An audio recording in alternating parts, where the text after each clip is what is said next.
দেখেছিস কত রাত হয়ে গেল? আমি তখনই তোকে বলেছিলাম এভাবে কাউকে না বলে আসাটা ঠিক নয়।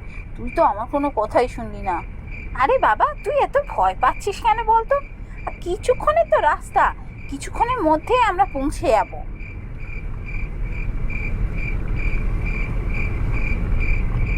না, ভয় করবে না। এই জঙ্গলের মধ্যে দিয়ে এত রাতে দুজনে একা একা যাচ্ছি, আমার ভীষণ ভয় করছে।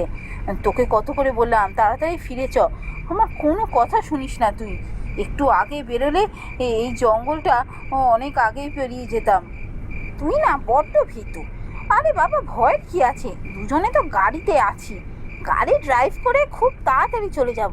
আচ্ছা দাঁড়া, আমি আরেকটু স্পিড বাড়াই। না না, আর তোকে স্পিড বাড়াতে হবে না।